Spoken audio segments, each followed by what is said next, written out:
The crystal wine glass felt like an extension of his own hand, a symbol of the world Julian Croft had meticulously built. From his corner booth at Aria, Tribeca's latest temple of haute cuisine, he could survey his kingdom. The low hum of conversation, the glint of expensive watches, the deferential nod from the maitre d'. It was all his. Across the table, Isabel Vance, a woman as polished and perfect as the life he curated, smiled a perfectly painted smile.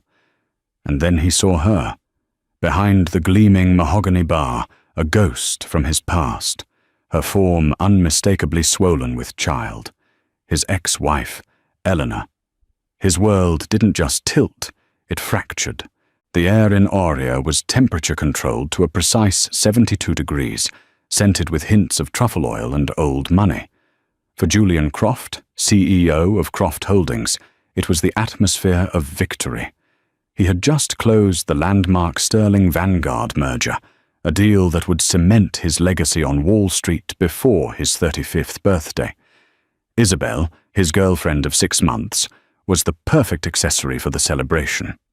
Her laughter was light, her dress was a sliver of black silk, and her understanding of his world was transactional and blessedly uncomplicated. "To us," she said, raising her glass. Her diamond bracelet caught the light, scattering tiny rainbows across the table. "And to making the Forbes list again," Julian smiled, a practiced, confident curl of his lips. "It's inevitable." He leaned in to kiss her, the motion smooth and rehearsed. But as his eyes drifted past her perfectly coiffed hair, they snagged on a figure at the bar. A woman was polishing glasses, her back to him. There was a weariness in her posture that felt achingly familiar. Her dark hair was pulled back into a simple, severe ponytail, a few stray strands clinging to her neck. She turned to take an order, and the ambient noise of the restaurant faded into a dull roar in Julian's ears. It was Eleanor, but it wasn't the Elena he remembered. The vibrant woman who once commanded marketing boardrooms, whose laughter could fill their sprawling penthouse, was gone. This woman's face was pale, with dark circles under her eyes that even the dim lighting couldn't hide. Her movements were slow, deliberate, as if weighed down by a burden far heavier than the tray of drinks she was carrying. And then he saw it, the undeniable, prominent curve of her belly beneath the cheap, black uniform of a bartender. Pregnant. Elena was pregnant.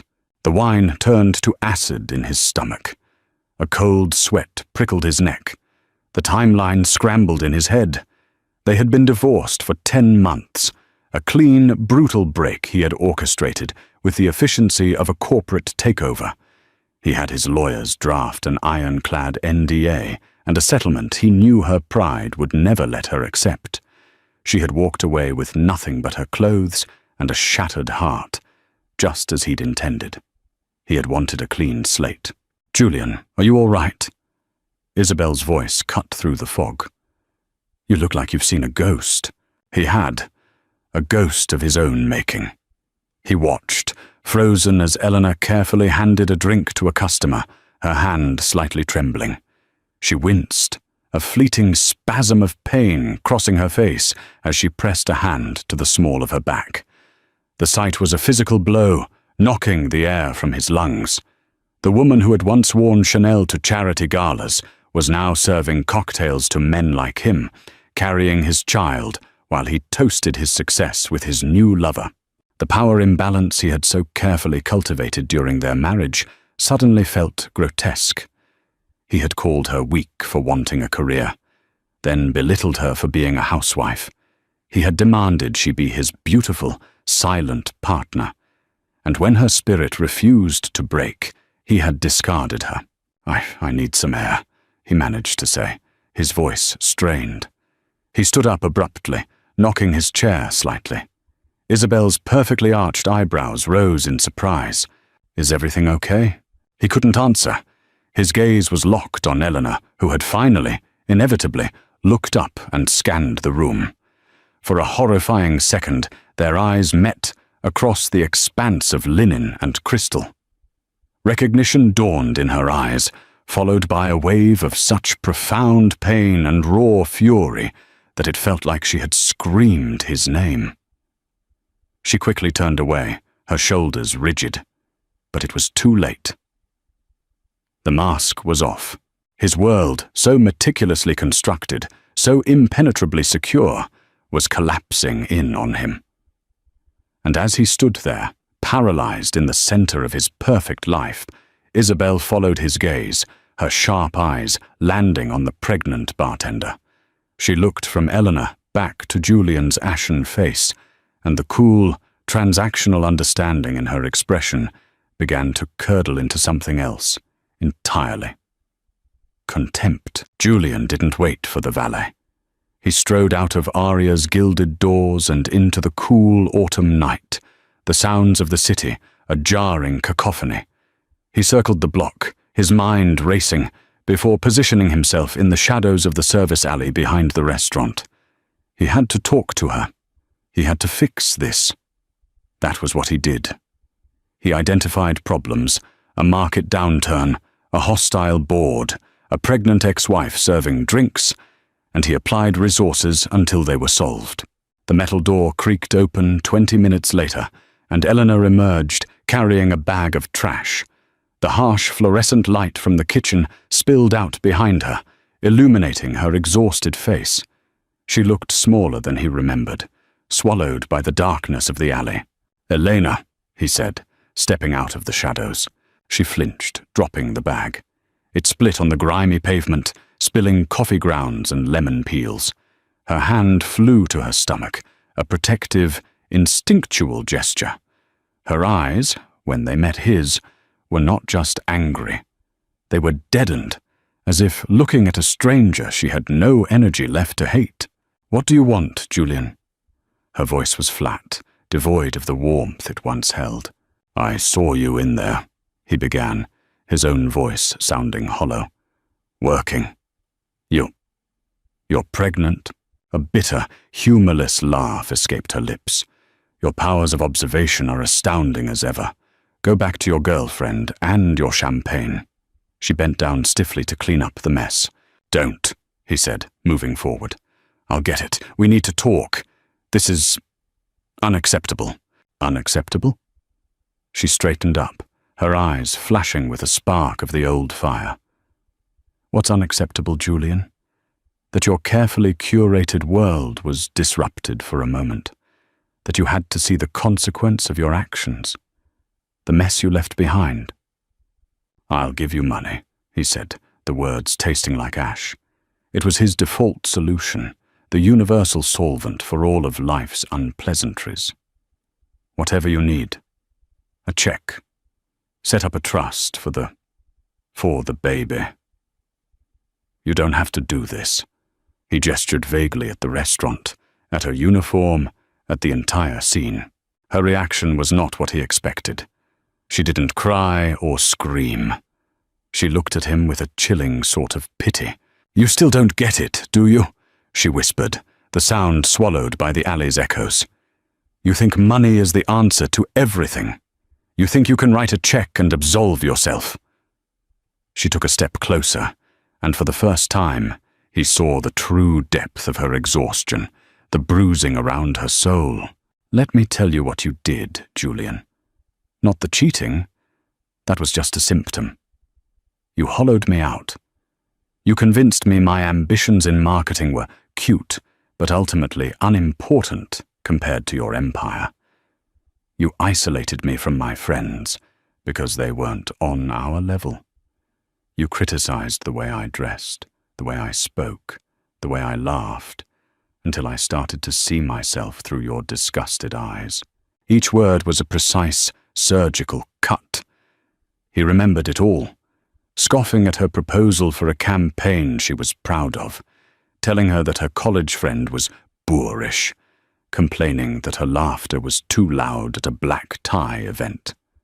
At the time, they had seemed like minor corrections, tweaks to perfect the image of Mrs. Julian Croft. Now, in this grimy alley, they sounded like acts of systematic cruelty, I left you with nothing because I wanted to be free of you, she continued, her voice gaining strength. Taking your money would mean you still owned a piece of me. I'd rather scrub floors than be indebted to you for one more second of my life. But the baby, he stammered. Is it mine? She cut him off, her voice like steel. I found out a week after I left, after the lawyers, after the papers, after you had the locks changed. This baby is mine. The one good thing to come out of the wreckage. The finality in her voice was absolute. He was not a part of this. He was an outsider, a spectator to the most important event of his life. The power had shifted. In his world of boardrooms and stock prices, he was a king. Here, in this alley, faced with the woman he had broken, he had no leverage. His wealth was meaningless. His influence was zero. He reached out, an involuntary gesture of appeal. "Elena, please, let me help. Help!" She recoiled as if his hand were on fire. "The most helpful thing you can do, Julian, is to get in your six-figure car, go back to your penthouse, and pretend tonight never happened. Disappear. It's the one thing you were always good at." She turned and walked back into the restaurant, the metal door slamming shut behind her, with a deafening clang that echoed the closing of a door in his own heart. He was left alone in the alley, the stench of garbage in his nostrils, the mess from the split bag at his feet. His world had not just collapsed, it had been dismantled, piece by piece, by the woman he thought he had erased. Returning to the table was like re-entering a movie scene after forgetting all his lines. The ambience of Aurea, once a comforting cocoon of success, now felt suffocating and artificial. Isabel was sipping her wine, her expression unreadable. The smile she offered him as he sat down didn't reach her eyes. "So," she began, her voice smooth and cool as marble, "are you going to tell me what that was all about?" Julian fumbled for a lie, a plausible excuse. A disgruntled former employee, a case of mistaken identity. But looking into Isabel's intelligent, analytical eyes, he knew a flimsy story would be an insult. She was a partner at a competing investment firm. She didn't get to her position by being naive. "That was my ex-wife," he said, the admission heavy in the air. "The bartender," Isabel stated, not a question. "The pregnant bartender." She took a slow, deliberate sip of wine. "I assume, given the timeline of your clean break, that some congratulations are in order for you as well." Her tone was razor-sharp. There was no jealousy in it, not in the traditional sense. It was the detached assessment of a risk analyst who had just discovered a massive, undisclosed liability. "It's complicated, Izzy," he said, hating the weakness in his own voice. "No, it's not," she countered, placing her glass down with a soft click. "It's remarkably simple. You have a past that is very much not in the past. A past that is about to become a present in approximately 9 months. A past that is currently serving gin and tonics to pay her rent." She leaned forward slightly. "Tell me, Julian, in all our conversations about the future, our 5-year plans, the potential synergies between our firms, where exactly did your destitute, pregnant ex-wife fit into the projection?" He had no answer. He had never considered it. Eleanor was supposed to have vanished, to have been absorbed back into whatever world she came from before him. He had paid his lawyers a fortune to ensure it. "I didn't know," he finally managed, "about the baby. Or this." "But you knew what you did to her," Isabel said, her voice dropping lower. "I saw your face when you looked at her. That wasn't just shock, Julian. That was guilt. The kind of deep, foundational guilt a man has when he knows he's destroyed someone." She sat back, her assessment complete. "I've seen you in the boardroom. You're ruthless, efficient, and you always cut your losses before they can damage the bottom line. You treated your marriage like a failed acquisition. You stripped its assets and liquidated it, expecting the human element to just evaporate. He felt a surge of defensiveness. You don't understand our relationship. I understand it perfectly now, she said, a flicker of something almost like pity in her eyes. She was a person, and you treated her like a line item on a balance sheet. And now your accounting has come due. She picked up her clutch from the table, a sleek, black rectangle of designer leather. The problem, Julian, is that you're not just obsessed with your success. You're obsessed with your failures. And she, Isabel nodded subtly toward the bar, is the biggest failure of your life. You won't be able to look away. And frankly, I have no desire to be a spectator to your long, drawn-out process of self-flagellation and attempted redemption. Her words were a perfect, brutal diagnosis of the sickness he was only just beginning to feel. She saw his character flaw with the clarity he usually reserved for flawed business models. She stood up, her movements fluid and decisive. Thank you for dinner. And the merger.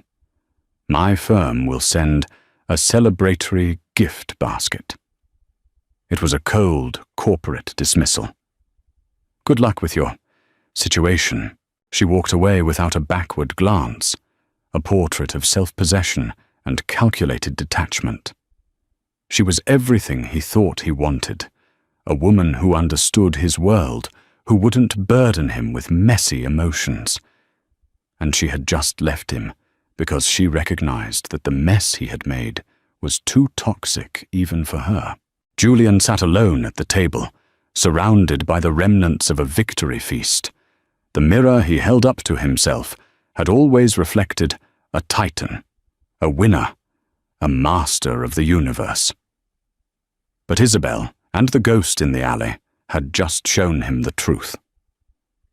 The mirror was cracked, and the man staring back was a coward and a bully, his empire built on a foundation of ruin. And for the first time in his life, Julian Croft had no idea what to do next. The next few days were a blur of managed chaos. On the surface, Julian was the picture of control. He led the post-merger integration meetings with his usual sharp authority, his voice betraying none of the turmoil that roiled beneath his $1,000 suit. But it was a performance, and the cracks were beginning to show. He found himself staring out his 80th floor office window for long stretches, the sprawling city below looking like a map of his own failures. Every pregnant woman he saw on the street was a jolt to his system. He snapped at his assistant for a minor scheduling error. During a crucial negotiation with the former Vanguard executives, he zoned out, completely missing a key question. His mind wasn't on synergy or shareholder value. It was in a grimy alley, replaying Elena's words over and over. You hollowed me out. His world wasn't just collapsing emotionally. The tremors were beginning to threaten the foundations of his professional empire. The only person he could think to call was Marcus Thorne. Marcus had been his best friend since their days at Wharton, the only one who had ever dared to call Julian out on his behavior. He'd been the best man at their wedding and had maintained a quiet, awkward friendship with Elena after the divorce. They met at a quiet, old-school bar downtown, the kind with dark wood and worn leather that smelled of whiskey and regret. "You look like hell," Marcus said bluntly, sliding into the booth. "Worse than after the .com bust." Julian swirled the amber liquid in his glass. "I saw Elena." Marcus's expression tightened. "I know. She called me. Not to complain, just to give me a heads up in case you reached out. She's tough, man. She's pregnant, Marcus." The words came out as a ragged whisper. Marcus nodded slowly, his gaze steady. "I know that too." "You knew?" Julian felt a fresh wave of betrayal and isolation. "Why didn't you tell me?" "Because she asked me not to," Marcus said, his voice firm but not unkind. And because, frankly, what would you have done with the information, Julian? 6 months ago? You would have sent a lawyer. You would have seen it as a threat, another loose end to handle. You weren't ready to hear it. The question is, are you ready now? Julian slumped against the leather seat, the fight going out of him. I don't know. I went to see her. I offered her money. She looked at me like I was something she'd scraped off her shoe. Good, Marcus said. Julian looked up, stunned. Good? Yes, good. Because it's the truth. For the last 10 years, you've operated under the assumption that you're the sun, and everyone else is just a planet in your orbit. Elena was the brightest one, and you flew too close and burned her up. You need to understand what that feels like from the ground. You need to feel the scorch marks. Marcus leaned in, his voice dropping. I love you like a brother, you know that. But I was there. I saw how you treated her. I saw you belittle her career choice in front of her new boss at that Christmas party.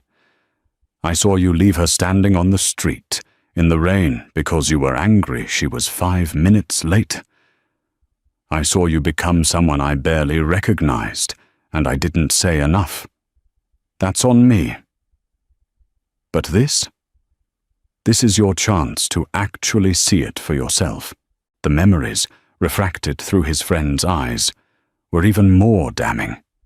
He had seen those events as trivial, instances of him maintaining standards. Now he saw them for what they were. Small, consistent acts of cruelty designed to erode her confidence and cement his control. Isabel left me, Julian confessed, the words tasting like failure. She said I was obsessed with my failure, with Elena, that she didn't want to watch. She's a smart woman, Marcus said, taking a sip of his drink. She's right. This is going to be a long, ugly process, Julian. You can't just throw money at this and make it go away. This is a debt that has to be paid in humility, in effort, in time. So what do I do? Julian asked, his voice raw with a desperation he hadn't felt since he was a scholarship kid trying to survive his first year of business school. How do I fix this? You don't. Not yet, Marcus advised. The first thing you fix is yourself. You're a mess. You're imploding at work. You're lost in your own head. You need to talk to someone. Not me. Not some corporate yes man. A professional. Therapy. The word itself felt alien. A concept for other people. Weak people. People who couldn't control their own minds. I'm not. Yes, you are, Marcus interrupted. You're a man who systematically dismantled the person he claimed to love and can't comprehend why she won't accept his check. You have no idea who you are without your title and your stock portfolio. You need to figure that out before you can even think about being a father. Before you have any right to even be in the same room as her and that baby. The words hit their mark, brutal and true. He was a hollow man, a king in a kingdom of glass, and the walls were shattering. Marcus slid a business card across the table. It was simple, elegant, with a name and a number. Dr. Anya Sharma, Ph.D., Psychology. She's the best, Marcus said. No nonsense. Specializes in narcissism and personality disorders in high achievers. He paused. Just go. For the kid, if not for yourself. Julian stared at the card. It felt heavier than a merger prospectus, more intimidating than a hostile board. It was a lifeline to a shore he didn't recognize, and he was drowning. Taking it was the first admission of failure he had ever made, and the first terrifying step toward an unknown future. The office of Dr. Anya Sharma was nothing like Julian had expected. It wasn't a cold, clinical space. Located in a pre-war building on the Upper West Side, it was warm and lived in, with overflowing bookshelves, comfortable but worn armchairs, and abstract art on the walls. It was a room designed for introspection, not interrogation. Dr. Sharma herself was a woman in her late 50s, with kind, intelligent eyes and a calm demeanor that Julian found immediately unsettling. He was used to commanding a room, to setting the agenda. Here, the power dynamic was inverted. He was the subject. "So, Mr. Croft," she began, her voice gentle but firm, "Marcus tells me you're facing some unexpected challenges." For the first 40 minutes, Julian did what he did best. He performed. He presented his problem as a strategic dilemma. He spoke of Eleanor in detached, almost legal terms, the ex-spouse, the unforeseen complication. He framed his guilt as a frustrating distraction that was affecting his professional performance. He was an architect whose most complex blueprint had suddenly revealed a fatal flaw, and he was here to consult with an expert on how to patch it.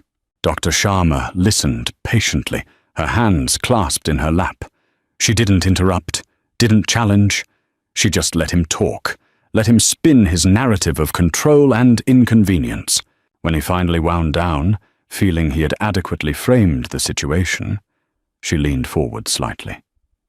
"You've described Elena's situation as a problem that needs to be solved. You've mentioned your guilt primarily in the context of how it's impacting your work. You've used the word I 47 times. You have not, however, once used the word love." The observation hung in the air, simple and devastating. "I did love her," Julian said, a defensive edge to his voice. "Tell me about it," she invited.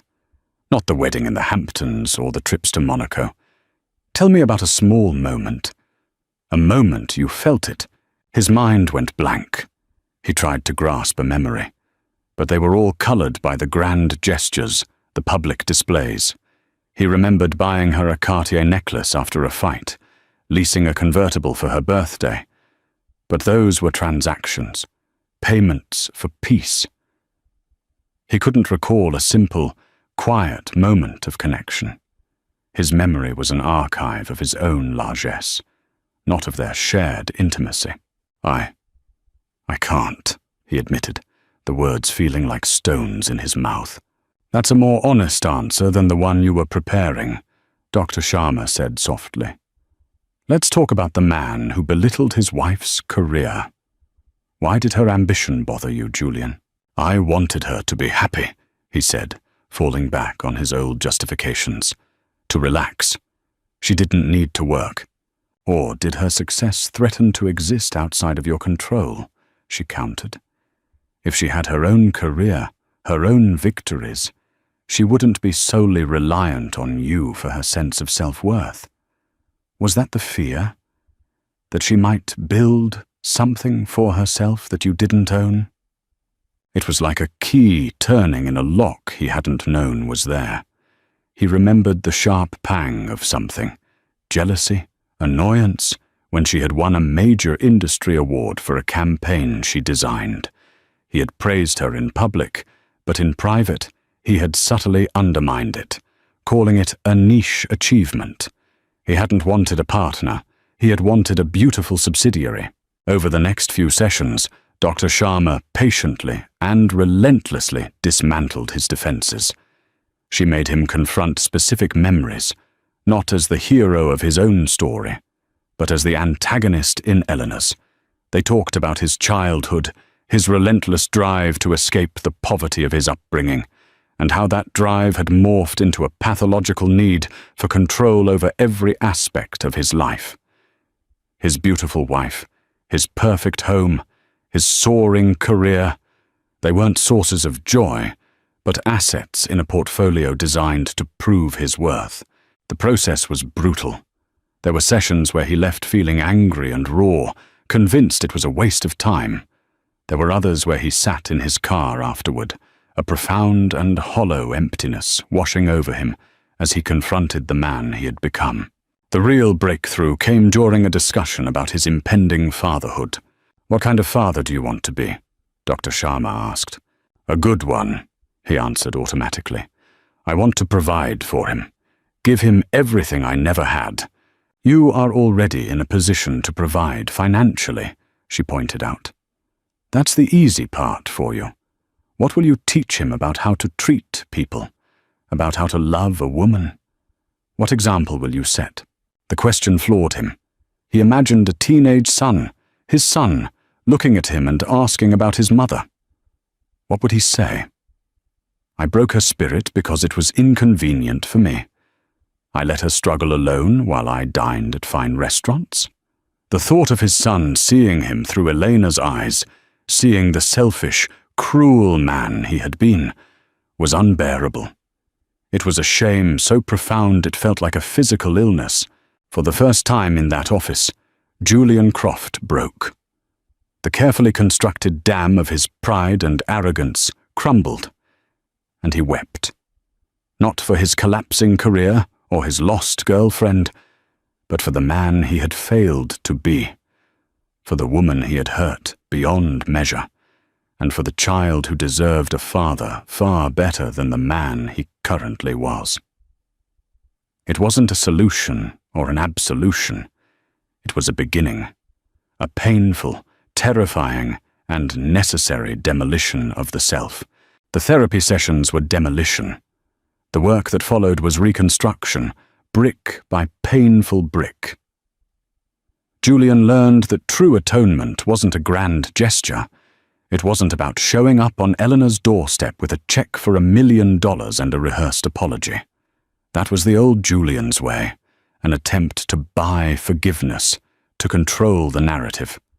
Dr. Sharma taught him that redemption was quiet.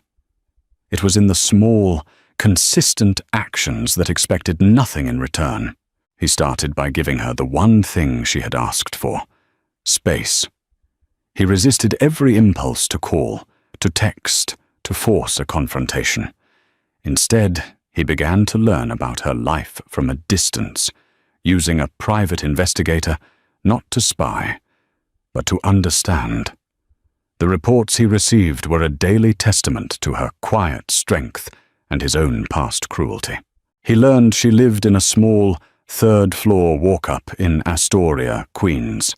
She took the subway to her 2 part-time jobs, bartending at Aria and doing freelance graphic design work on the side, trying to claw her way back into the industry he'd forced her out of. She was alone, with only one close friend, a fellow designer named Chloe, to lean on. His first act was anonymous. Through the investigator, he learned about the specific prenatal vitamins her doctor had recommended, which were expensive and often out of stock at her local pharmacy. He had his assistant arrange for a year's supply to be delivered to her apartment from an online wellness rewards program she had supposedly won. He found out from a snippet of conversation Chloe had posted on social media that Elena was craving a specific type of soup from a small restaurant in the East Village they used to love. He arranged for a delivery service to leave a promotional care package at her door, filled with the soup and other comfort foods. No note, no name, just a quiet offering. He knew these were small, almost insignificant things. They didn't undo the years of damage, but they were acts of service, not control. They were about meeting her needs, not salving his conscience. His work life continued its slow-motion collapse. The fire, the relentless drive that had made him a legend on Wall Street, had been banked. He was distracted, thoughtful, and in the cutthroat world of finance, thoughtfulness was often mistaken for weakness. He lost a major client because his heart wasn't in the pitch. The board of directors called a meeting to discuss his recent lack of focus. The old Julian would have been terrified, enraged. The new Julian accepted it as a necessary consequence. The empire he had built on a rotten foundation had to fall before he could build anything real. One evening, driven by an impulse he couldn't control, he took a car service to Astoria. He didn't approach her building. He just parked across the street, and watched. He saw her come home, slowly climbing the steps to her building, one hand on her belly, and the other holding a small bag of groceries. She looked bone-tired, but her shoulders were straight. There was a resilience in her he had never truly appreciated, a strength he had tried to extinguish, but had only tempered into steel. Watching her disappear into the building, a profound realization washed over him. He wasn't in love with the memory of the woman he married. He was falling in love with the woman she had become in spite of him. A survivor, a mother, a warrior. The next day, he took the biggest step yet. He contacted a headhunter who specialized in the marketing and advertising world. "I have a candidate for you," he said, his voice steady. "Her name is Elena Reyes. She was a senior campaign director at Ogilvy before she took a sabbatical. She's brilliant, creative, and she's been out of the game for a few years, so she'll be underestimated. I want you to find her the perfect opportunity, a senior role, a place that values talent. And she can never, ever know I was involved." He was using his power not to control her, but to empower her, to give back a fraction of the future he had stolen. It was a long shot, and it might lead to nothing, but it was an action. It was a brick laid on a new foundation, a foundation built not on power or possession, but on respect. He didn't know if she would ever forgive him. He was beginning to understand that he didn't have a right to expect it. The work wasn't for her forgiveness. It was for his own soul. The call came at 3:17 a.m. on a Tuesday in February. The city was silenced by a thick blanket of snow, and Julian was awake, staring at the ceiling of his cavernous, empty penthouse. The phone buzzed on his nightstand, and his heart seized. The caller ID read, "Chloe, Elena's friend." "It's time." Chloe's voice was tight with urgency and a clear note of hostility. "Her water broke an hour ago. She's at Mount Sinai. She didn't want me to call you." "But you did," Julian said, already out of bed, pulling on clothes. "Yes," Chloe snapped, "because she's scared and she's alone. And as much as I despise you, you're the father of this baby. Don't you dare make me regret this, Croft. Don't you dare come in here like a wrecking ball." The line went dead. The drive to the hospital was surreal. The snow-filled streets were deserted, and his car moved through a silent, white world. His mind, however, was screaming. All the therapy, all the quiet acts of atonement, all the self-reflection. None of it had prepared him for the terrifying, visceral reality of this moment. He was about to become a father. He found the maternity ward and saw Chloe pacing in the waiting area. She stopped when she saw him, her arms crossed, her expression a mixture of exhaustion and fierce protectiveness. "She doesn't want to see you," she said bluntly. "Her contractions are getting close. She's in a lot of pain. The last thing she needs is the stress of dealing with you." The old Julian would have pushed past her, asserted his rights, made a scene. The man standing before her now just nodded, his throat tight. "Okay," he said, his voice hoarse. "I won't go in." Is she okay?" His quiet acquiescence seemed to surprise Chloe. Her defensive posture softened slightly. "It's hard, but she's strong. Stronger than anyone I know." "I know," he whispered. "Can you just let me know? I'll wait out here, for as long as it takes." He sat on one of the uncomfortable plastic chairs, and he waited. He didn't check his phone, didn't pace. He just sat, suspended in time, his entire universe shrunk to the closed door of Eleanor's room. Hours passed. He heard the muffled sounds of medical staff, the distant beep of machines, and once a cry of pain from Eleanor that ripped through him. He closed his eyes, sending a silent, desperate prayer into the sterile air, not for forgiveness, but for her safety. Just after dawn, a nurse came out and spoke to Chloe. Chloe's face broke into a relieved, tearful smile. She looked over at Julian, hesitated for a long moment, and then walked toward him. "It's a boy," she said, her voice thick with emotion. "Leo, he's healthy. 7 pounds, 8 ounces. Relief washed over Julian so intensely his legs felt weak. "And Eleanor? She's exhausted, but she's okay. She's amazing." Chloe paused, studying his face. "She knows you're here. The nurse told her. She said you could come in for 5 minutes." He walked toward the door as if in a dream. He pushed it open gently. The room was dim, quiet except for the softest mewling sound. Elena was propped up on the pillows, her face pale and damp with sweat, her hair clinging to her forehead. She looked utterly spent, but her eyes, when they met his, held a new light. And in her arms, wrapped in a blue blanket, was the most perfect, tiny human being he had ever seen. He approached the bed slowly, afraid the slightest sound would shatter the sacredness of the moment. "Elena," he breathed. She didn't answer, just watched him with those tired, knowing eyes. He looked down at his son. A tiny, wrinkled face, a tuft of dark hair, a small hand that opened and closed, grasping at the air. His son, Leo. In that instant, the last remaining vestiges of the old Julian Croft, the CEO, the titan, the master of the universe, crumbled into dust. They were replaced by a feeling so raw and overwhelming it brought him to his knees. It was love.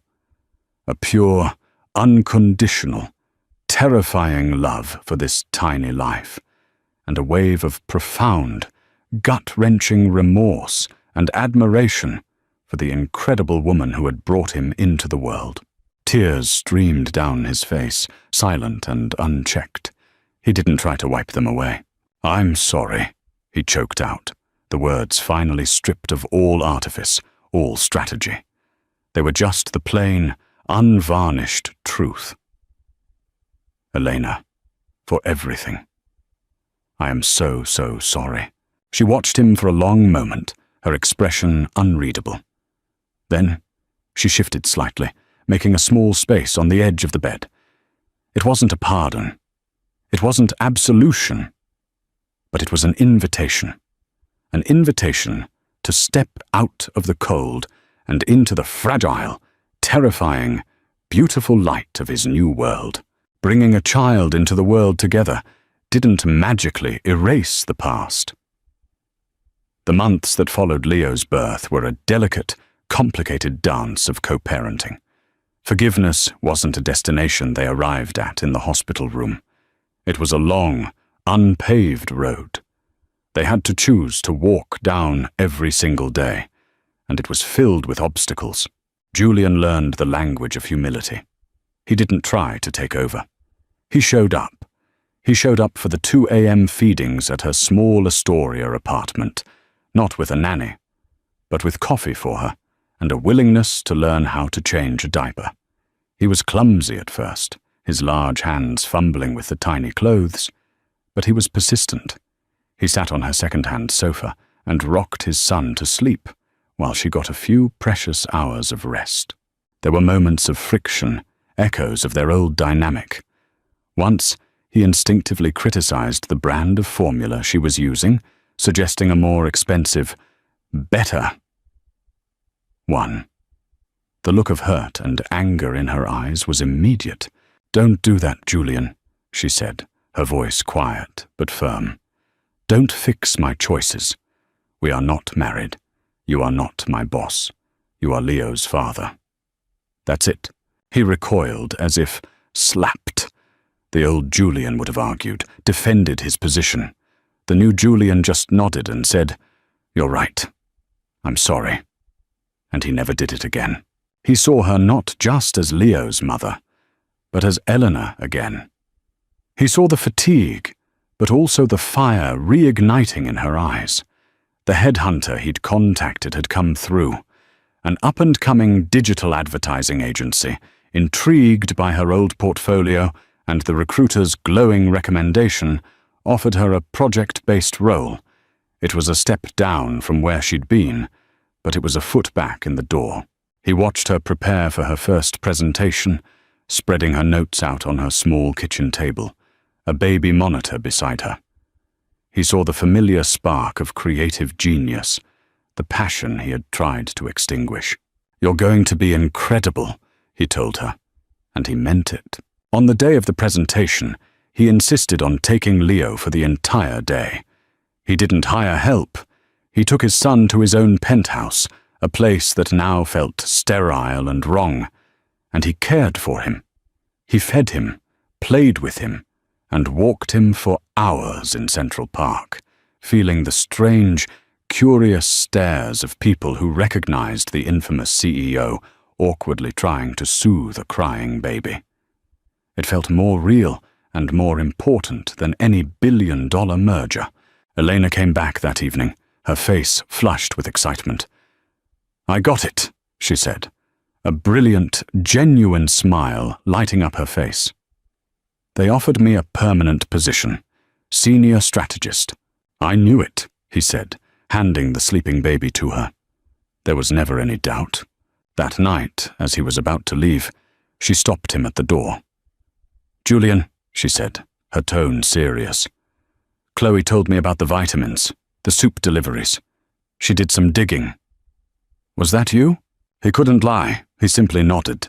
She looked at him, her gaze searching. "Why didn't you just tell me?" "Because it wasn't for you to be grateful," he said, the words coming from the core of his new self. "It was for me to be useful.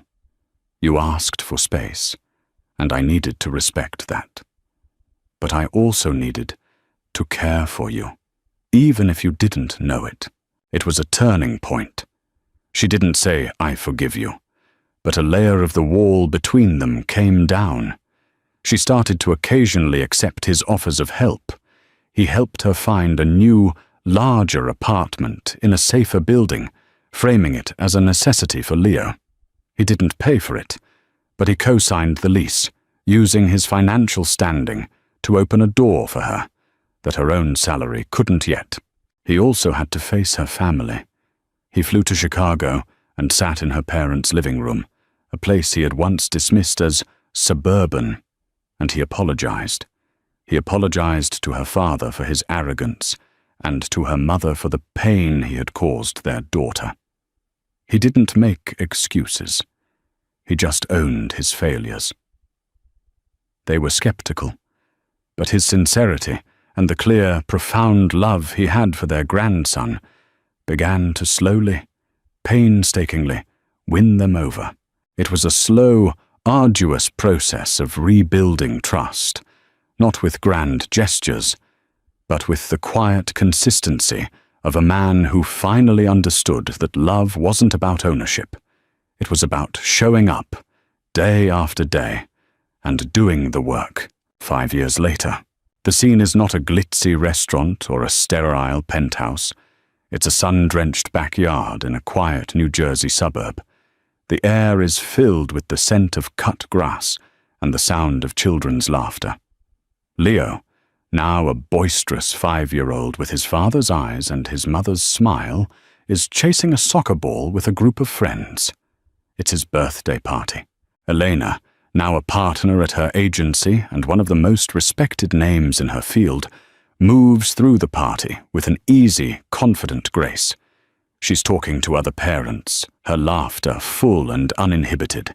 She is vibrant, whole, a woman who has rebuilt her life, not on the ashes of her past, but on a foundation of her own strength. Julian is at the grill, wearing a faded polo shirt and an apron that says, "Danger, Man Cooking." He is flipping burgers, a task he performs with the same focus he once reserved for quarterly reports. Marcus is beside him, a beer in his hand, watching his friend.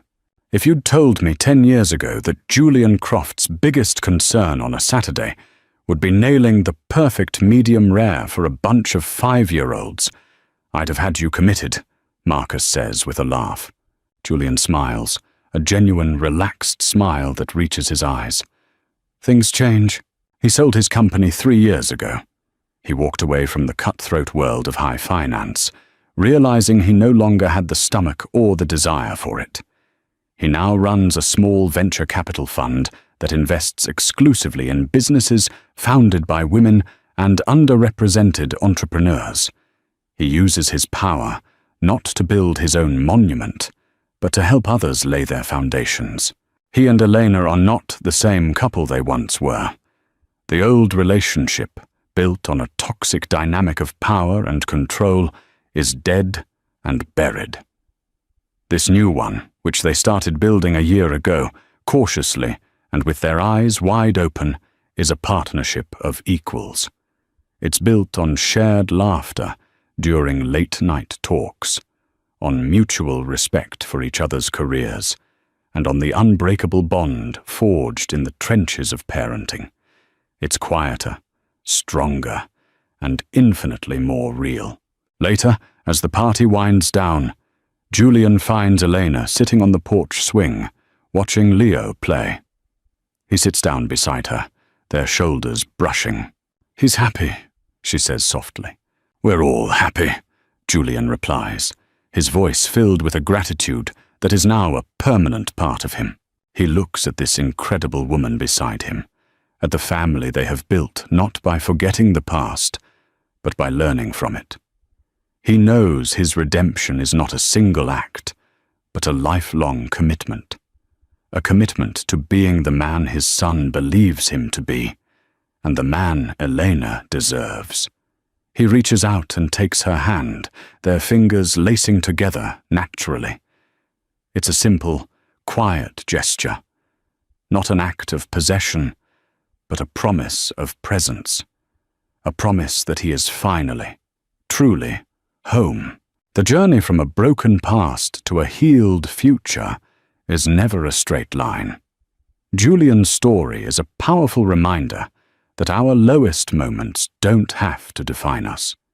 It's about owning your mistakes, doing the hard work to change, and understanding that a second chance isn't something you are given, but something you must earn, day by day, action by action. True wealth isn't found in a bank account or a penthouse view. It's found in the quiet moments of connection, in the difficult road to forgiveness, and in the courage to rebuild a life based on love and respect. What did you think of Julian's path to redemption? Could you have forgiven him? Let us know your thoughts in the comments below. If this story moved you, please hit the like button, share it with someone who might need to hear it, and subscribe for more emotional and inspiring stories. Thank you for watching. A deal worth $500 million hung in the balance, trapped in the gilded silence of a private dining room.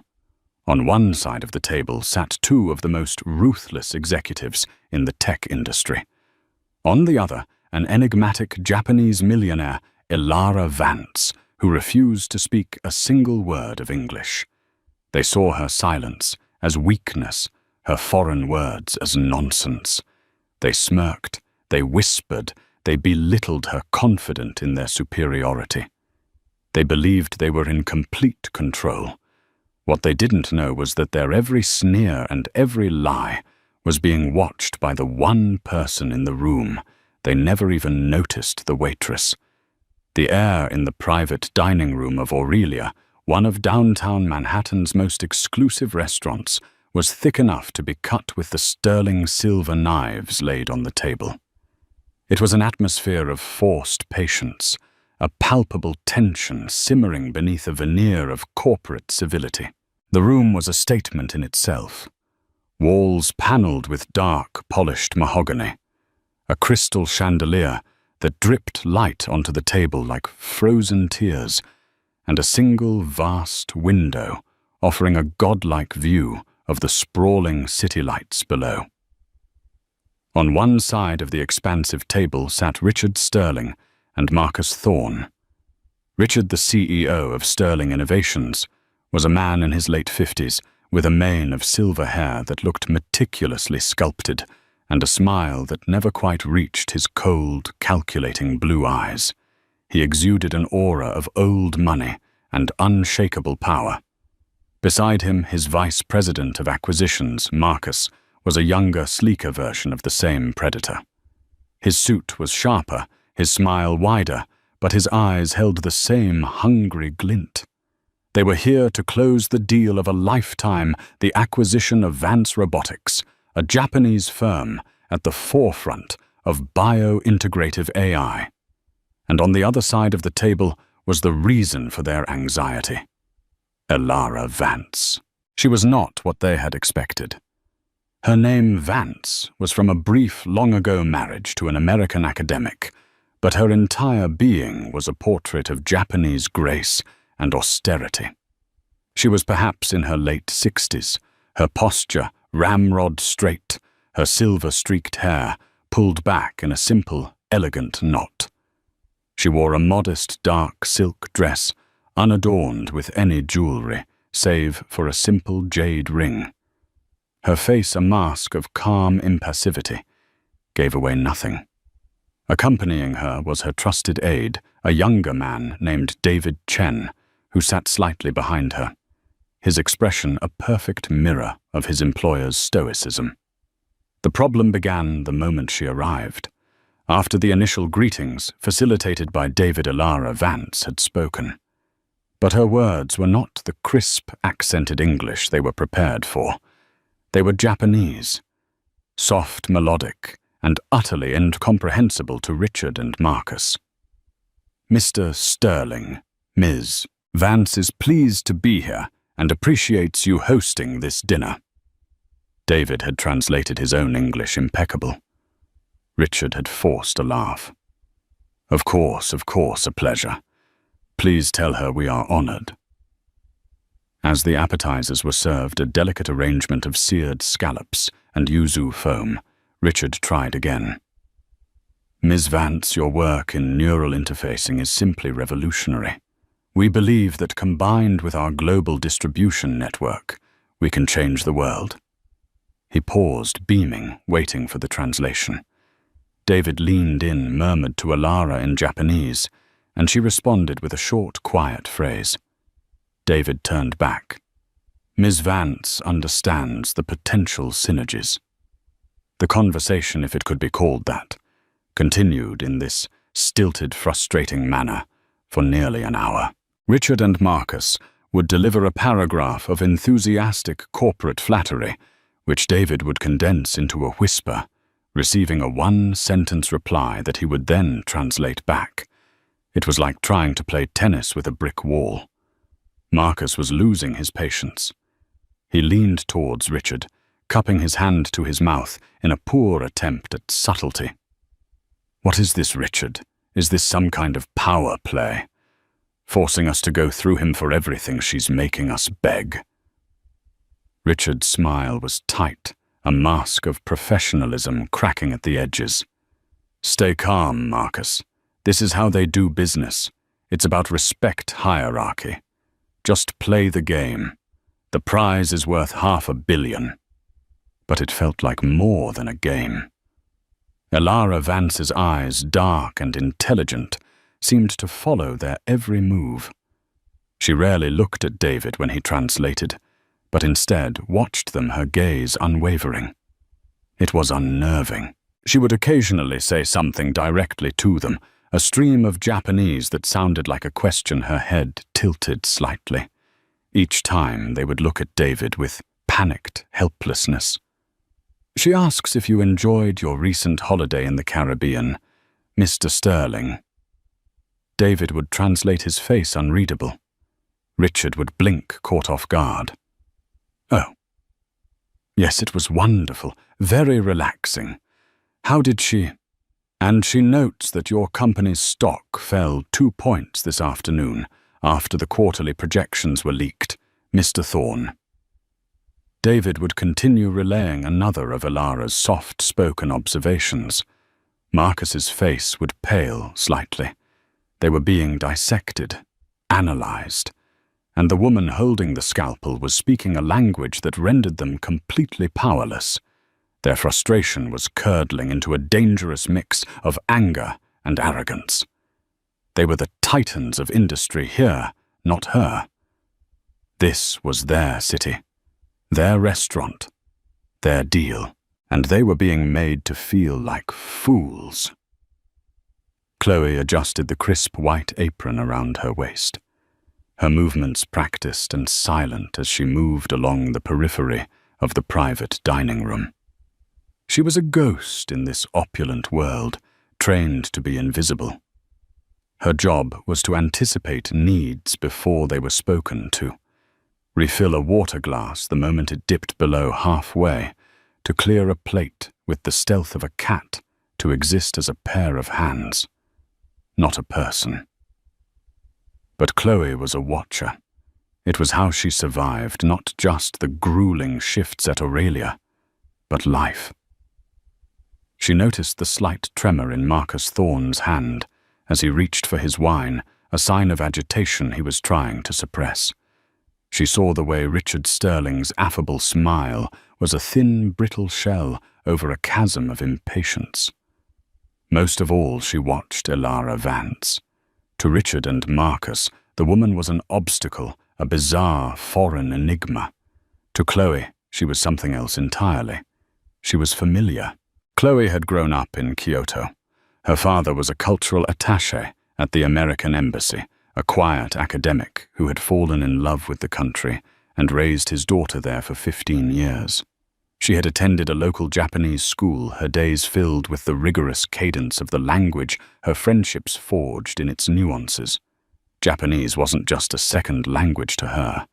It was the language of her childhood, of scraped knees and first heartbreaks, of whispered secrets with her best friend Aiko. It was the language she still dreamt in, sometimes. Now working 2 jobs to pay her way through a fine arts degree at NYU those years felt a lifetime away. Here she was, just Chloe, the quiet waitress. No one knew that the soft flowing words spoken by Elara Vance were as clear as day to her, and what she heard made the fine hairs on her arms stand up. She heard the translations David Chen provided, and they were accurate, but they were also incomplete. They were literal. They were the sterile, functional words of a professional interpreter. What they lacked was the soul, the subtle honorifics, the intricate subtext that was woven into every syllable Elara Vance spoke. When Elara had asked about Richard's vacation, her tone hadn't been merely inquisitive. There was a layer of polite, almost surgical precision, a phrase that subtly implied, "I know you were conducting unofficial business on that trip." When she had mentioned Marcus's stock, dropping her choice of words was not just an observation. It was a delicate yet unmistakable expression of disappointment, the kind a teacher might use for a promising student who had failed a simple test. She was speaking in a highly formal, almost courtly dialect of Japanese one that conveyed immense authority and intellect. Chloe watched as Marcus, growing bolder with his frustration, launched a new tactic, a condescendingly simple English spoken loudly, as if Elara were deaf or simple-minded. "We are offering you a very good price," he said, holding up his fingers. "Lots of money." Chloe flinched. The insult was so profound, so deeply ignorant, that she felt a phantom sting of shame on his behalf. She saw Elara Vance's eyes for a fraction of a second flicker with something that looked like pain. Not anger, but a deep, weary sadness. David Chen's jaw tightened, but he remained silent, translating Marcus's boorish words dutifully. Elara responded, her voice still quiet, but with an edge, a sharpness that wasn't there before. David translated, "Ms. Vance understands the financial offer." But what Elara had actually said was, "Please tell this child that the buzzing of a fly is more disruptive to my thoughts than his shouting." Chloe nearly dropped the silver water pitcher she was holding. She steadied herself against the wall, her heart hammering. This wasn't a negotiation. It was a disaster. These men, in their blind arrogance, were dismantling a $500 million deal with every condescending word. And Alara Vance was letting them. She was observing their disrespect, cataloguing it, her silence a vessel for their contempt. The final straw came when Richard, convinced that the woman across from him was either playing a foolish game or was genuinely incompetent, decided to discuss strategy with Marcus openly, right at the table.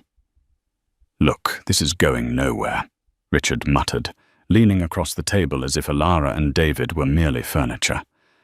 "Let's just get to the final offer. We'll cut out the performance incentives for her executive team. She clearly can't manage them if this is how she behaves. We can absorb them into our own structure and save 20 million off the top. She'll never even know the difference. Just tell her it's a streamlined final offer." Marcus grinned a flash of predatory teeth. "Brilliant. She's lost in her own world. He'll just translate whatever we tell him to." Chloe stood frozen by the service door, the cold metal of the handle pressing into her back. They were going to defraud her, right here in front of her, using her own childhood language as a shield for their deceit. They assumed her inability to speak English equated to an inability to understand complex deal structures. They saw a woman, not a titan. They saw a foreigner, not a genius.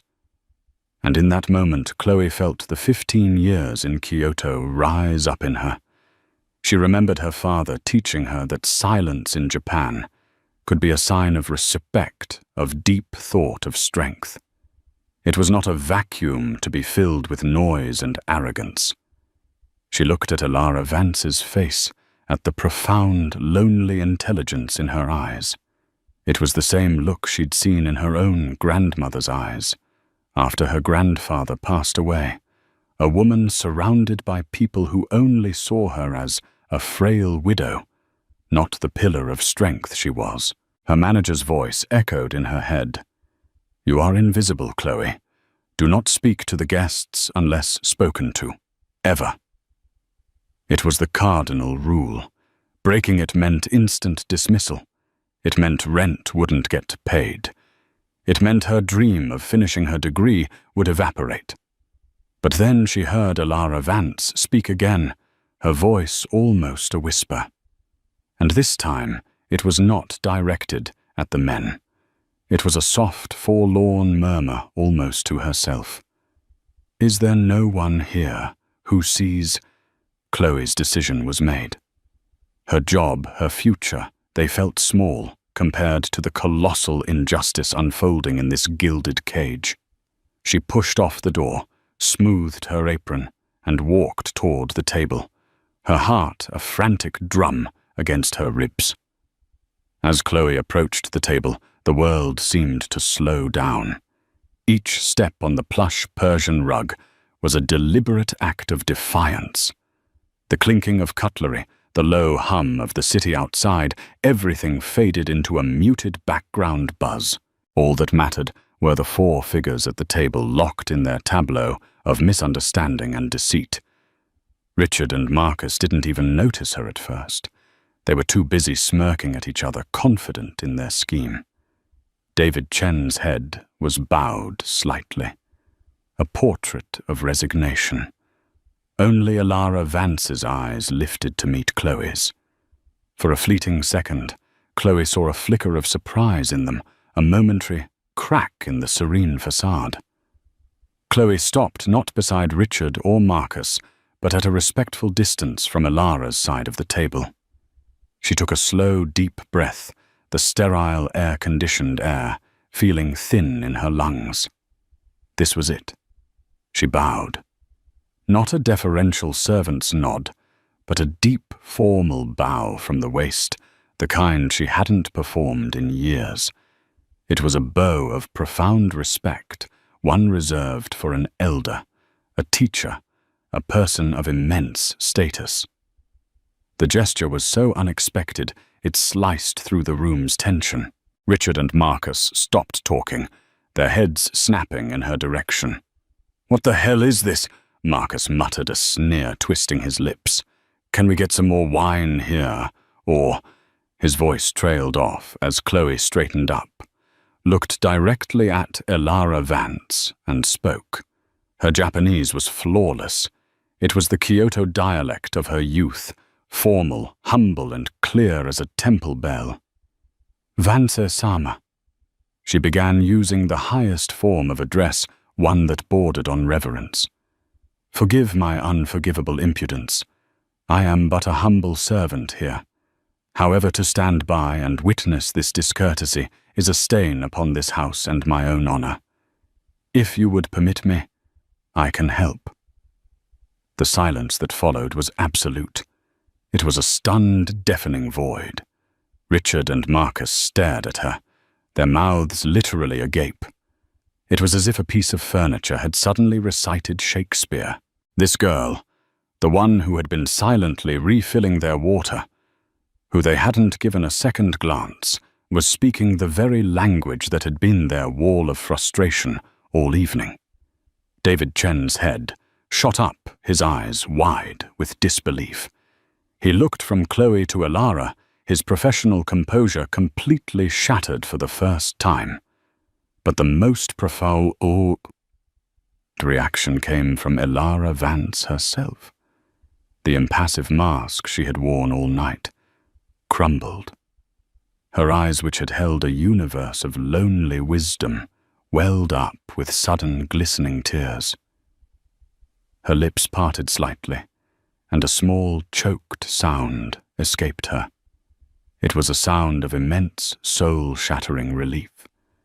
It was the sound of a prisoner who, after years in solitary confinement, finally hears a voice speaking their native tongue. She responded to Chloe, her own voice, thick with emotion, yet still retaining its innate elegance. You understand?" she asked, her words a fragile whisper. "You understand what has been said?" "The meaning behind the words. I understand everything." "Vance-sama." Chloe replied, her own voice steady, despite the adrenaline coursing through her. "I grew up in Kyoto. I hear not only your words, but your heart." This exchange, lasting no more than 10 seconds, completely reconfigured the power dynamic in the room. Richard and Marcus were no longer in control. They were outsiders, locked out of a conversation that was suddenly flowing with more genuine emotion and meaning than anything they had managed in 2 hours. "What is she saying?" Richard demanded, his voice sharp with suspicion. He pointed a finger at Chloe. "Who are you? What did you say to her?" Chloe did not look at him. Her attention remained entirely on Elara. She was no longer just a waitress. She was a conduit, a bridge over a chasm of cultural ignorance. Elara. Vance, with tears now tracing silent paths down her cheeks, gestured a frail, elegant hand toward the empty chair beside her. It was an invitation, an order. She spoke again, a short, clear sentence in Japanese. David Chen, finally finding his voice, translated for the bewildered executives, though his eyes were fixed on Chloe with a look of awe. Miss Vance requests that the young lady join them at the table." Marcus scoffed in disbelief. "Join them? She's the waitress. This is insane." But Richard Sterling, for all his arrogance, was a man who understood power, and he could feel it shifting in the room as surely as a tide. The quiet Japanese woman was no longer a passive object. She had found a voice, and that voice belonged to the girl in the white apron. He fell silent, watching his mind racing to calculate this new, impossible variable. Chloe hesitated for only a moment. Then, with a quiet grace she didn't know she possessed, she pulled out the chair and sat down. The world had just turned upside down, and somehow she was at its center. Seated at the mahogany table, the fine linen of the napkin feeling alien in her lap, Chloe felt a profound sense of surreality. The crystal glasses, the ornate silverware, the half-eaten plates of Michelin-starred food, they were artifacts from a world she served, not one she inhabited. Yet the gaze of Elara Vance anchored her, imbuing her with a purpose that dwarfed her anxieties. Richard and Marcus watched their faces a mixture of confusion and fury. This was a flagrant breach of every protocol they understood. "I think we deserve an explanation," Richard said, his voice dangerously low. He addressed David Chen, but his glare was fixed on Chloe. "What is going on?" Before David could speak, Elara addressed Chloe directly in Japanese. Her voice now calm and imbued with a quiet authority. Chloe listened intently, then turned her gaze to the two American executives. For the first time, she spoke to them, her voice clear and measured. "My name is Chloe. Ms. Vance has asked me to translate for her." She paused, letting the simple statement land. "She feels it is time for you to understand the full context of this meeting." David Chen nodded slowly, giving Chloe his tacit permission. He understood. His role as a purely professional translator was insufficient for what was needed now. What was needed was a human connection. Chloe turned back to Elara, who began to speak. She didn't speak of business of robotics or stock prices. She spoke of a rainy Tuesday in Tokyo 6 months ago. She spoke of a black car, a slick road, and the screech of tires that was the last thing she remembered before waking up in a world of muted colors and confusing sounds. As Elara spoke, Chloe translated her voice, becoming a vessel for the older woman's pain and frustration. 6 months ago. Chloe began her words, painting a stark picture in the opulent room. Ms. Vance was in a serious car accident. She sustained a traumatic brain injury, specifically to the parts of her brain that control language processing, Broca's and Wernicke's areas. She paused. Richard and Marcus exchanged a look of disbelief. "Her cognitive functions," Chloe continued, the words flowing through her memory, her intelligence, her brilliant engineering mind, "they are all perfectly intact. She is the same woman who built a global empire from nothing, but the injury has caused a specific and rare form of expressive aphasia." Chloe took a breath, ensuring she conveyed the gravity of the situation exactly as Elara was expressing it. When she is under stress, her brain defaults. It reverts to its most fundamental pathways. For her, that is her native language. The English she learned in her 20s is inaccessible, a locked room in her own mind. The more she tries to force the words, the more they slip away. The story hung in the air, heavy and shocking. Elara Vance was not being difficult. She was not playing a power game. She was wounded. She was trapped inside her own brilliant mind, able to understand everything, but unable to command the language her audience required. "Why wasn't this disclosed?" Marcus blurted out, his tone more accusatory than sympathetic. "We've been wasting our time here." Elara's eyes flashed, and she spoke a sharp, single sentence. "Dignity is not a line item in a quarterly report." Chloe translated her voice as sharp as Elara's. Ms. Vance did not want to be defined by her injury. She did not want pity, nor did she want to be seen as a liability by the company she dedicated her life to building. This deal is not just an acquisition for her. It is her legacy. She has to know that the people she is entrusting it to are people of character, not just opportunists. Chloe's translation was imbued with the fierce pride she heard in Ilara's Japanese. She came here tonight to look you in the eye, to gauge your character, your patience, your empathy. She believes you can learn more about a person from how they act when they are confused than when they are comfortable. A wave of shame so potent it was almost visible should have washed over Richard and Marcus. Their condescension, their loud, slow-talking insults, their whispered conspiracy to cheat her, all of it had been a test they had failed spectacularly. But shame was not a currency Richard Sterling dealt in. He saw not a tragedy, but an opening, a weakness to be exploited. His mind, ever the calculator, was already re-evaluating the deal based on this new information. A vulnerable seller, a seller with a brain injury. He leaned forward, his earlier frustration replaced by a slick, predatory sympathy. Miss Vance. Ilara. My God, that's terrible. We had no idea. Please accept our deepest apologies. Of course we understand. And we want to help. His eyes gleamed. In fact, this makes everything so much simpler. We can take the burden off your shoulders. We can expedite the deal, handle the details, so you can focus on your recovery. There's no need to trouble you with the complex clauses and performance metrics. Marcus quickly caught on his expression, shifting to one of mock concern. Yes, absolutely. The last thing you need is more stress.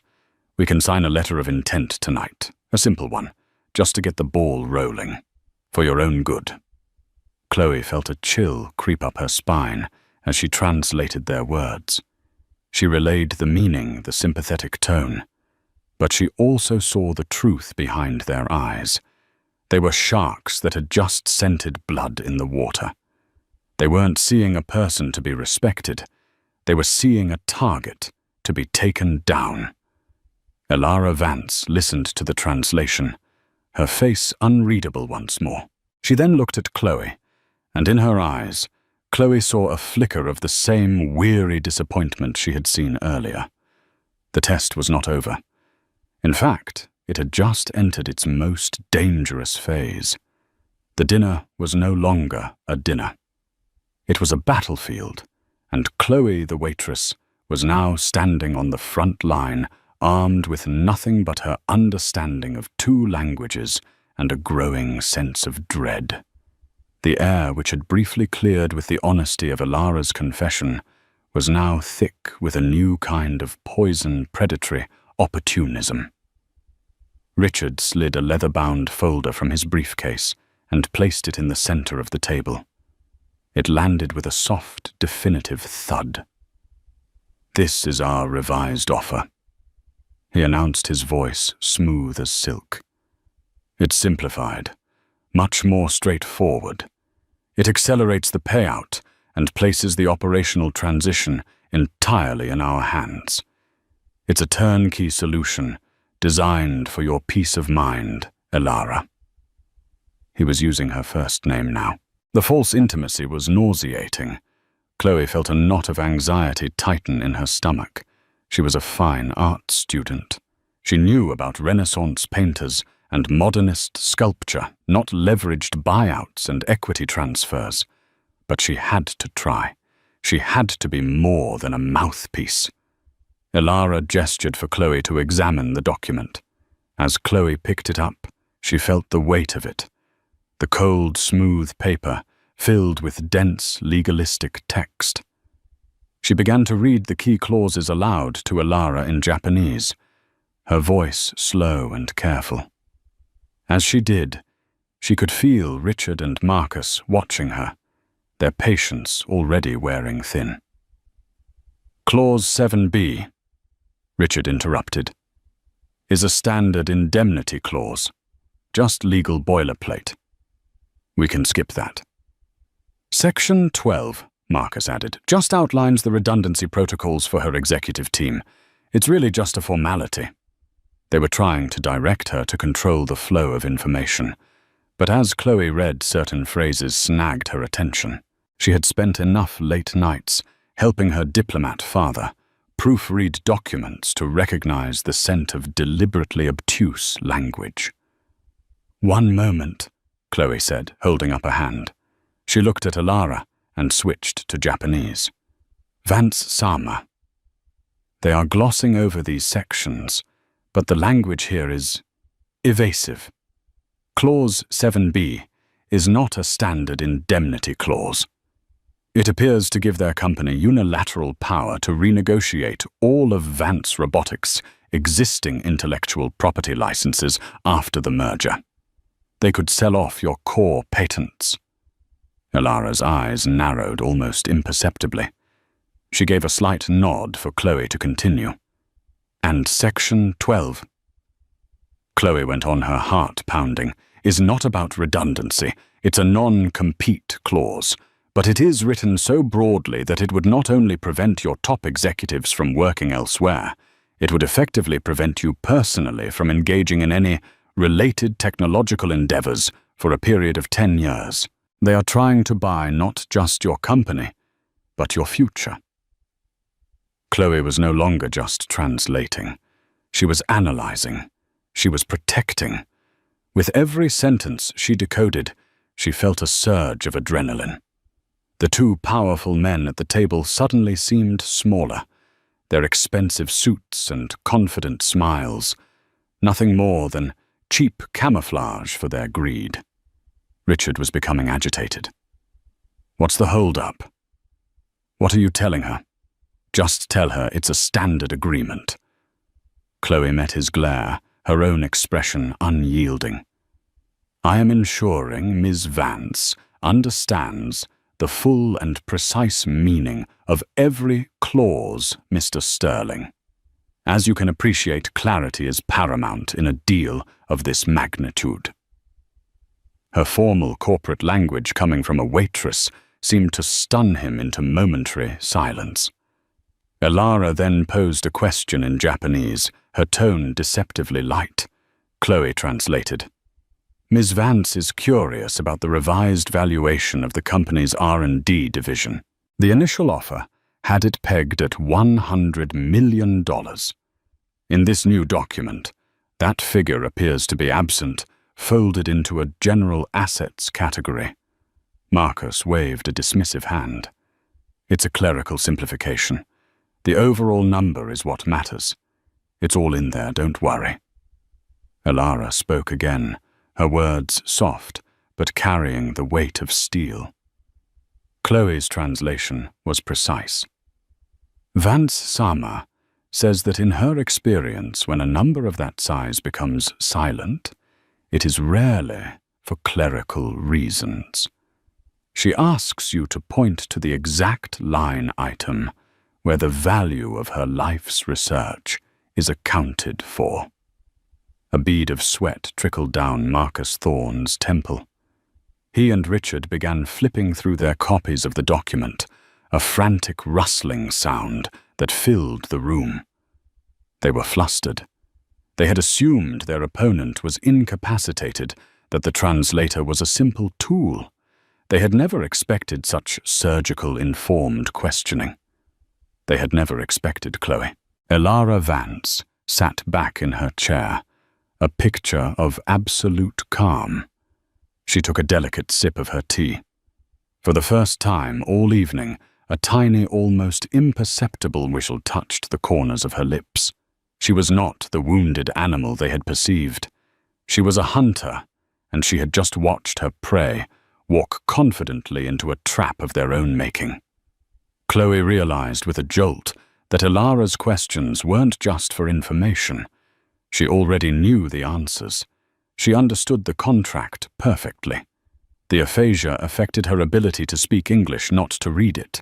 She hadn't needed a translator for the words on the page. She had needed one for the men in the room. She had needed a witness. The entire evening, the silence, the confusion, her apparent vulnerability, it had all been the most elaborate high-stakes character test imaginable.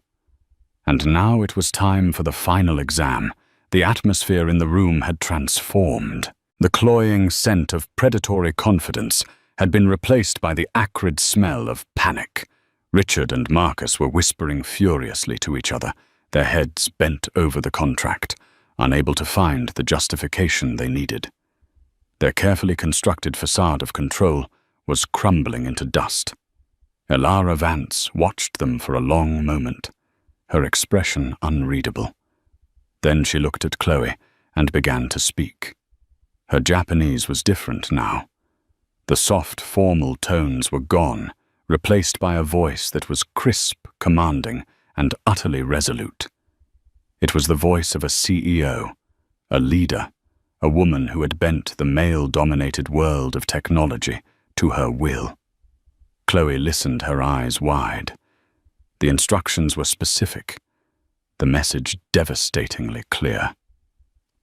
She took a deep breath, straightened her back, and prepared to deliver the final blow. She turned to Richard and Marcus, whose frantic whispering ceased as they saw the look on her face. "Gentlemen," Chloe began, her voice ringing with an authority that was not entirely her own, "Ms. Vance has instructed me to convey her final decision." She let the words hang in the air, the silence stretching into an uncomfortable eternity. "First," Chloe said, her gaze locking onto Richard, "regarding your attempt to bury the intellectual property clause, Ms. Vance recognizes this as a blatant attempt to asset strip her company, effectively stealing the core technology patents that are the soul of Vance Robotics. She considers this not just a breach of good faith, but a profound personal insult." Richard's face went pale. "Second," Chloe continued, turning to Marcus, "regarding the deceptively worded non-compete clause. Ms. Vance finds it amusing. The suggestion that she would allow a man like you, who cannot even read his own balance sheet without leaking it, to dictate the terms of her life's work, is, in her words, the pinnacle of delusional arrogance." Marcus looked as if he had been physically struck. "And third," Chloe said, her voice dropping slightly, "regarding the deliberate obfuscation of the R&D division's value. That division is currently developing Project Chimera, a technology you are not even aware of, which has a projected market value far exceeding this entire company. Your attempt to acquire it for nothing is noted." The two men were speechless, utterly defeated. They had been outmaneuvered, outsmarted, and laid bare by the very woman they had dismissed as a confused old foreigner. But the masterstroke was yet to come. Elara spoke one final time, in Japanese, a short, simple phrase. As she did, her aide David Chen, who had been silent for over an hour, reached into his jacket and pulled out a small, sleek digital audio recorder. He placed it on the table and pressed a button. Richard's voice, tinny and distorted, filled the silent room. "Let's just get to the final offer. We'll cut out the performance incentives for her executive team. We can absorb them into our own structure and save 20 million off the top. She'll never even know the difference." Marcus's voice followed, dripping with contempt. "Brilliant. She's lost in her own world." The recording played their entire whispered conversation, every greedy, dismissive, and fraudulent word echoing in the opulent dining room like a death sentence. When it finished, a profound silence descended. Richard Sterling looked ashen, his silver hair suddenly seeming less distinguished and more like the mark of an old, tired fool. Marcus Thorne was staring at the recorder as if it were a venomous snake. And then the final miracle happened. Elara Vance looked across the table directly at Richard and Marcus. She leaned forward slightly, and in a voice that was quiet, raspy from disuse, but perfectly chillingly clear, she spoke her first English words of the night. "I believe," she said, her accent a faint, elegant melody, "this negotiation is over." The shock was absolute. It was a thunderclap in a silent church. The locked room in her mind had been opened. Perhaps it was the release of stress, the adrenaline of victory, or simply the sheer force of her will. But she had broken through the aphasia. She stood up, her posture regal.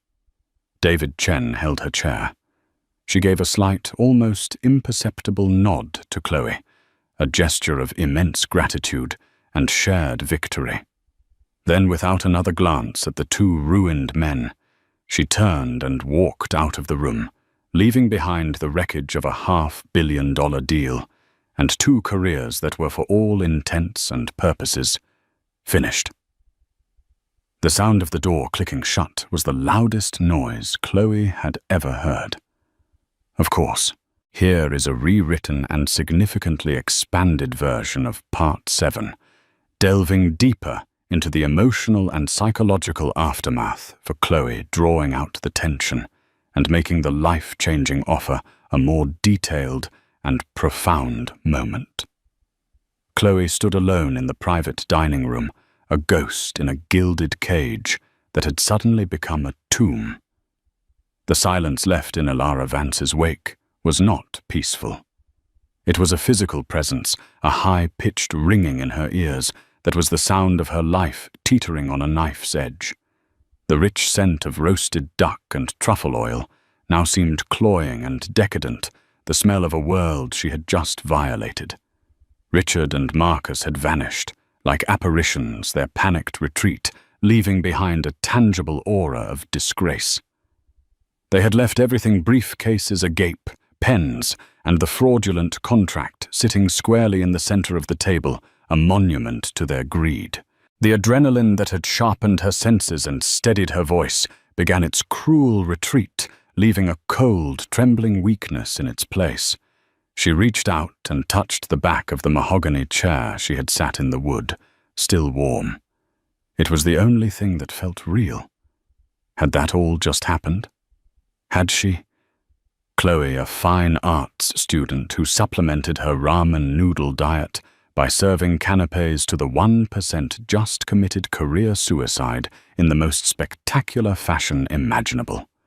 Her heart hammered against her ribs, each beat a frantic question. What have I done? What have I done? The cardinal rule, the one branded into every server at Aurelia, screamed in her mind. You are invisible. You are silent. You do not exist. She had not only existed, she had appointed herself judge, jury, and translator. The service door swung open with a violent slam, and her manager, a severe man named Mr. Dubois, with a perpetually pinched face, stormed into the room. His face was a mottled shade of crimson, his eyes blazing with a fury that made Chloe's blood run cold. Chloe, he hissed his voice, a low, dangerous weapon. He didn't shout. It was far more terrifying than that. Do you have any idea what you have just done?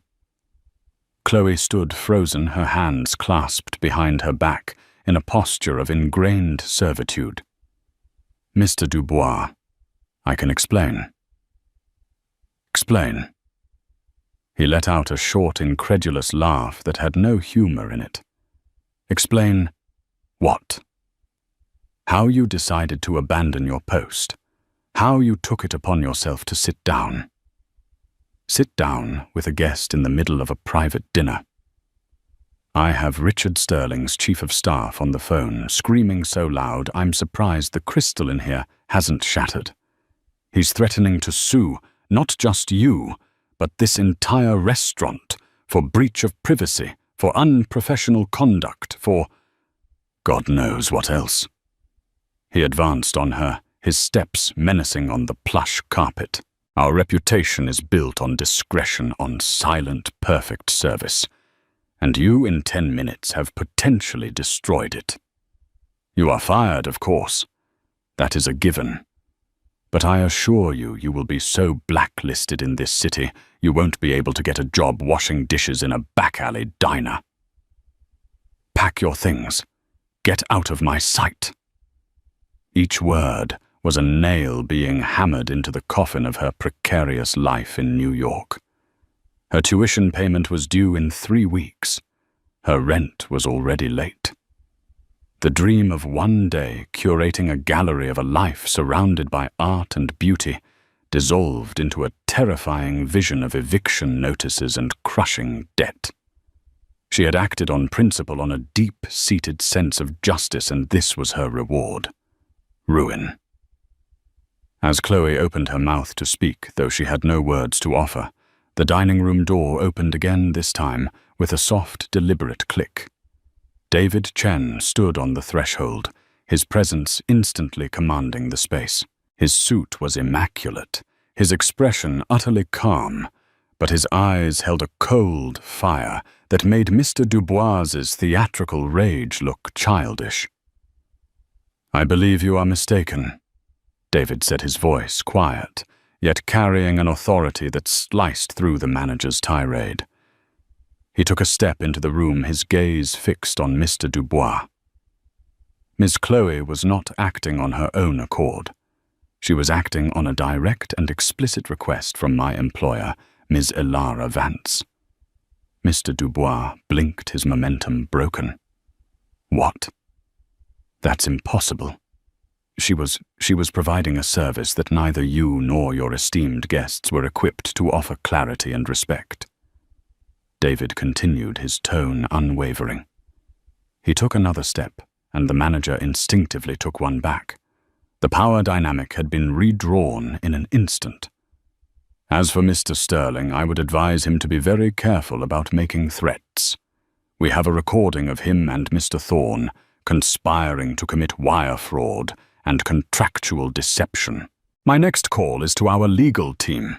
His chief of staff will soon have far more pressing concerns than the conduct of a waitress." The color drained from Mr. Dubois's face. The name Vance, which before had just been a name on a reservation, now landed with the weight of a global corporation and its army of lawyers. David's attention shifted from the stunned manager to Chloe. The coldness in his eyes vanished, replaced by a genuine warmth and a profound look of respect that felt more valuable than any paycheck. "Ms. Vance would like to speak with you. She is waiting in her car downstairs. Please come with me." He said it not as an order, but as a gentle invitation. He then turned his head slightly towards Mr. Dubois. "See to it that her personal belongings are gathered and delivered to the address I will provide. She will not be returning." Without another word, he held the door open for Chloe. She walked past her former manager, who stood gaping like a fish, his authority utterly dismantled. She didn't look back. She walked through the bustling main dining room, where other servers and staff paused their work to stare whispering behind their hands. She was a curiosity, a scandal in motion. She felt their eyes on her back as she shed her white apron, folding it and placing it on a service counter, a final symbolic act of leaving that world behind. She followed David out of the gilded restaurant and into the cool, damp night air of Manhattan. At the curb, a sleek black Rolls-Royce was purring its engine, a barely audible hum. It wasn't just a car. It was a vessel from another dimension, a silent, imposing statement of power. David opened the rear door, and Chloe, feeling as though she were stepping into a dream, slid inside. The door closed with a heavy, satisfying thud and the chaotic symphony of the city. The swans, the horns, the chatter was instantly muted, replaced by an unnerving, profound silence. The interior was cavernous, smelling of rich leather and the subtle clean scent of jasmine. Across from her, illuminated by the soft glow of the cabin lights and the passing street lamps, sat Elara Vance. She looked tired, her face etched with a weariness that hadn't been there in the restaurant. The immense effort of the evening of maintaining her composure, of forcing her mind to reclaim a language held captive by trauma, had clearly taken its toll. She leaned her head back against the plush headrest. Her eyes closed for a long moment. When she opened them, they were fixed on Chloe, and they were filled with a deep, soulful gratitude. The silence Elara began her English quiet, but steady, each word seeming to cost her a small measure of energy. It is a very lonely place, Chloe. For 6 months I have been adrift in it. People either shout at me as if I am a fool, or they speak about me as if I am not there. Tonight, you gave me my voice back, not just by speaking my language, but by hearing what I did not say. Chloe was overwhelmed, twisting her hands in her lap.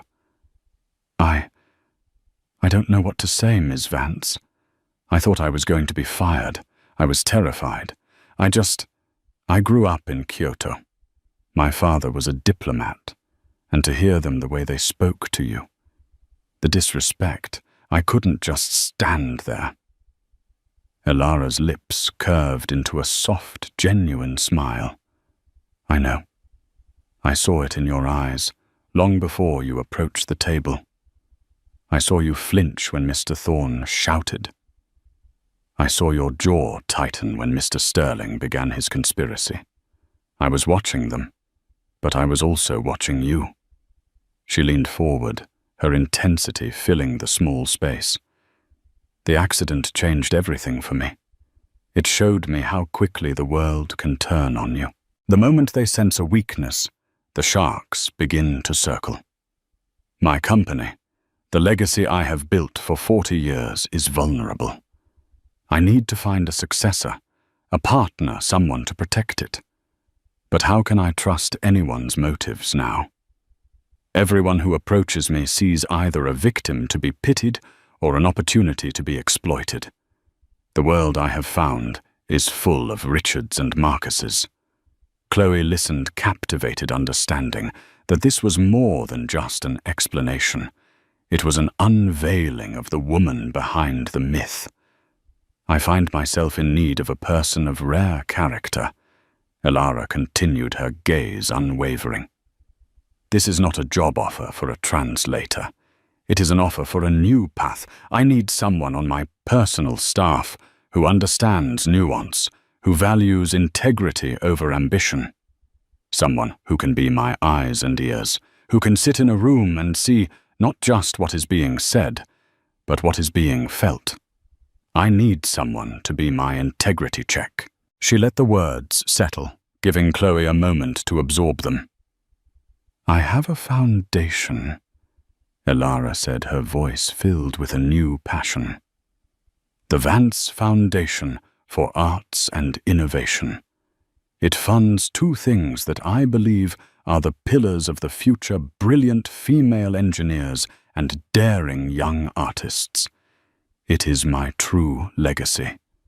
I want you to work with me there, to help me find the next generation of creators and builders, to travel with me, to be my aide, my advisor, and my confidant. She paused again, a shrewd, calculating light, the one that had built an empire, returning to her eyes. I am aware that you are a student. Your education will not be interrupted. It will be underwritten. Your degree at NYU will be paid for in full, as will any graduate studies you wish to pursue anywhere in the world. You will be given a residence in my building, so you will not have to worry about rent, and you will be paid a salary that will ensure you and your family will never have to worry about money again. I am not offering you a job, Chloe. I am offering you a life, a platform, a chance to use your unique gift on a global stage. Chloe's mind was reeling. It was too much, too fast. Her tiny apartment with its leaky faucet, the mountain of student loan debt, the constant grinding anxiety of just trying to survive in the city Elara was offering to wipe it all away with a few sentences. But it was more than that. It was an offer of purpose, of meaning. It was an invitation to step out of the shadows and into the light. The sheer scale of it was terrifying, a leap into an unknown, so vast she couldn't see the other side. "Why me?" Chloe whispered the question born of a lifetime of feeling ordinary. "I'm a waitress, an art student. I'm nobody." Elara reached across the space and for a fleeting moment rested her hand on Chloe's. Her touch was light, but it grounded Chloe in the surreal moment. Do not ever say that Elara said her voice firm, but kind. Richard and Marcus are somebodies. They have titles, reputations, fortunes. They see the world as a spreadsheet of assets and liabilities. They calculate, they leverage, they acquire. But they are blind. You see. You see people. Tonight you saw me when I was invisible to everyone else. That is not a skill you learn, Chloe. It is a fundamental part of who you are. And in my world, a world built on artifice and ambition, that gift is a superpower. I do not need another calculator in my life. I need someone who can see. Tears welled in Chloe's eyes, not of sadness or fear, but of a profound, overwhelming sense of being truly seen for the first time in her life. The years of being a quiet observer, of feeling like a ghost in her own life, had not been for nothing. It had all been training for this single moment. She took a deep, shaky breath, the air in the silent car, feeling charged with her future. She looked into Elara Vance's eyes and saw not a millionaire or a tech mogul, but a mentor, a kindred spirit. A new door was opening, and she knew with a certainty that settled deep in her soul that she had to walk through it. "Yes," Chloe said, her voice clear and strong. "Yes, Miss Vance, I would be honored." A brilliant, beautiful smile spread across Elara's face. "Elara," she corrected gently. "From now on, you will call me Elara." As she spoke, the car pulled away from the curb, gliding silently into the river of traffic. Chloe looked out the window at the towering skyscrapers of Manhattan, their lights twinkling like a galaxy of earthbound stars. Just an hour ago, she had been a tiny, insignificant speck in that vast, indifferent city. Now, as the Rolls-Royce moved through the night, she felt like she was finally on her way to becoming one of them. The journey was just beginning. What you just heard wasn't just a story about a business deal. It's a story about the masks we wear and the snap judgments we make every single day. It's about how we constantly underestimate the people around us, the quiet colleague in the office, the cashier at the grocery store, the waitress serving our table. We see a uniform, a job title, a silent exterior, and we fill in the rest with our own prejudices. But behind every pair of eyes is a universe of experience, a hidden strength, a voice waiting for the right moment to be heard. Elara Vance wasn't a victim. She was a queen testing her court. And Chloe wasn't just a waitress. She was the only one worthy of entering it. If this story moved you and reminded you of the extraordinary power of ordinary kindness and perception, please give this video a like and share it with someone who needs to hear it. And don't forget to subscribe and hit the notification bell for more real-life stories that reveal the incredible truth that heroes are all around us, often in the most unexpected of places. Thank you for listening.